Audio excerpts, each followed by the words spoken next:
Hi, Stephen. In the home game against Scotland, Michael Obafemi and Troy Parrott linked up very well. Obviously, Chidozie has started the season extremely well at club level. I'm just wondering what emphasis you place on each of those when it comes to selection for tomorrow. Yeah, it is a dilemma. Chidozie, we now have good competition, which is in all areas, and Callum Robinson was our main, was very influential. Then Scott Hogan was on the back of a great hat-trick in the Midlands Derby, and Chidozie scoring goals. So we'll have to consider that, whether we can make any changes at all from the previous Scotland game. Maybe, it's difficult to leave anyone out of that team, but it's something we have to consider. Dan McDonald, please. John, I was reading the quotes from Shay Adams, I think, after Wednesday, saying Ireland will have watched that Scotland game and will be worried. Was that your emotions watching the game at all? No, I think, we're just focused on ourselves. We go into every game looking to be on the front foot and try and get the points. So, we all know Scotland had a good performance the other night. It was a good result for them, but, we're just focused on ourselves. We're looking forward to the game tomorrow night. We have a lot of belief in the squad, and we're raring to go. Can I just ask about the game in June? Like, some of the players involved in that game hadn't necessarily enjoyed a big win like that for Ireland, in front of a big crowd and stuff. Do you sort of hope that can be the platform for this group to push on, to get a taste of that? Because there'd been some near misses in the previous year in sort of big games, if you know what I mean. Yeah, it was definitely a big performance and a big result to go with it. I think we had some really good performances and just kind of got edged out, like Portugal away and stuff, but to put in that performance on the back of 2 defeats showed the character of the group. We went into that game under a lot of pressure, and we delivered. So we're looking to improve every time we meet up, and that's got to be the aim for everyone. And as a team, we want to keep moving forward. We want to keep getting better, and we're looking to take another step forward tomorrow night. This gentleman in the central, please. Hi, Stephen. Do you feel like playing Scotland now is a different proposition to the team that you faced in June?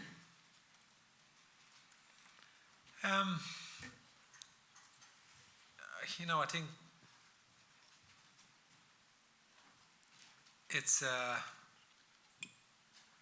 they come into the game on the back of a win either side of us against Armenia, to beat Armenia home and away. So they had some good results as well then.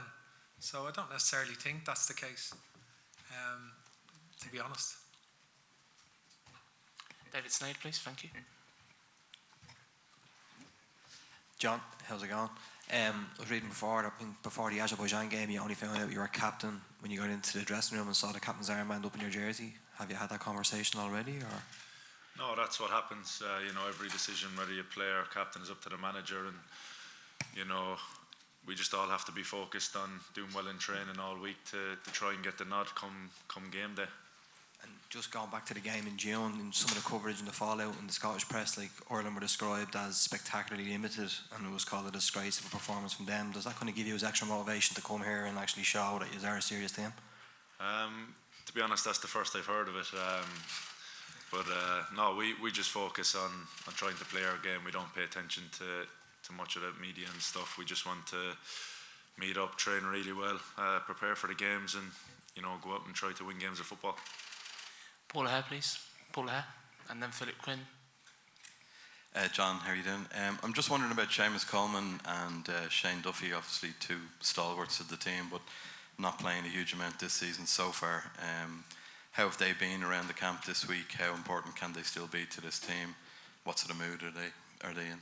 Yeah, really good mood. 2 huge players, 2 huge leaders for the group, and I think when we all meet up, even though we're an international team, it really feels like we're a club team. We're all really together. Everybody loves coming in, and Seamus and Shane are 2 big, big characters in the group. Philip. Stephen, Shane Duffy had a difficult time at Celtic, but for you, he's been a warrior, scoring important goals. He hasn't played much this season. Have you any fears about playing him tomorrow? No, Shane is has been a very important player. He's played a high percentage of the game since I've been manager and since before I was manager, for all of the managers really. So he's revered in Ireland. He's a very he's been a tremendous player for Ireland, and he's still in the Premier League. So it's only 7 games into the season. I'm sure he'll get his opportunities at Fulham, and he's a proven player. So I would have no qualms about playing Shane. John Fallon, please. Stephen, seeing that you have no injury issues this week, has that changed anything in terms of your selection? Have you told your players who's playing, or have you been able to work on a certain team prior to even coming over?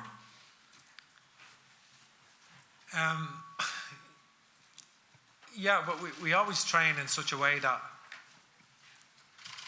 well, we've been able to evolve into have a training regime where,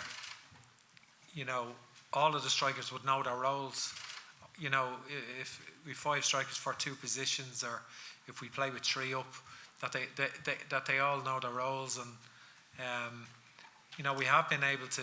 I suppose the question, how you develop the question is that, have we been able to do 11v11s, which like sometimes you can't do if you have a match on a Wednesday and some players have played on a Saturday or Sunday and it's match day +2, so you're not able to do that sometimes. So this week, we would have been able to do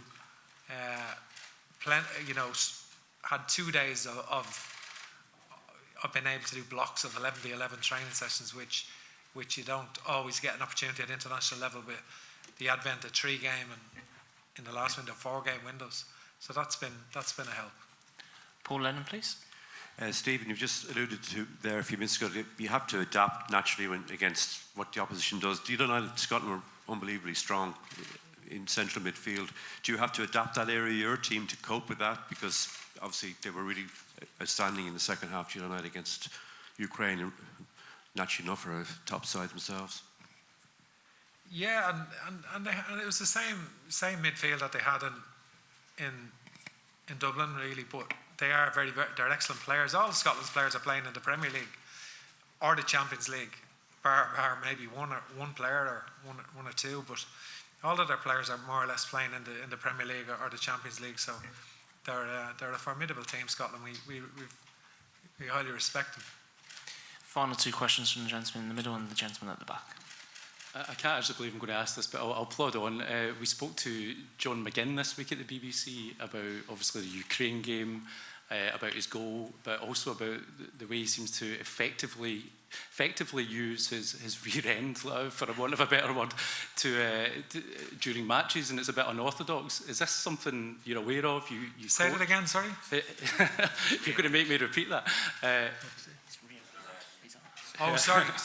Yeah, I'm slightly tongue cheek here, but the way he uses that unorthodoxly in his game, is it something you're aware of? Because it played a part in the goal that he got against Ukraine as well? Well, one of I have to be careful what I say there, but one of in terms of shielding the ball, I suppose one of the great Scottish players was an art form, Kenny Dalglish, as shielding the ball, in that regard. So he was one of the greats at doing that, for sure. So I see it is a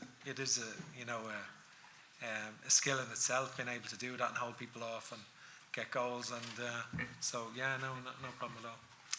Gentleman at the back to end it, please. Thank you. So Ukraine and Scotland, they're obviously vying for promotion. Competitive edge for them is quite important. So what are you looking for from this Nations League campaign? Well, we're firmly focused, obviously, with 2 games on Saturday and on Tuesday, and first of all the Scotland game, so we're very firmly focused on that. As you say, Ukraine and Scotland are in better positions than we are. So from our point of view, we've just got to focus on the Scottish game and try to win it, and that's our ambition. Okay, guys, thank you very much. Training starts at 6 o'clock. Thank you very much.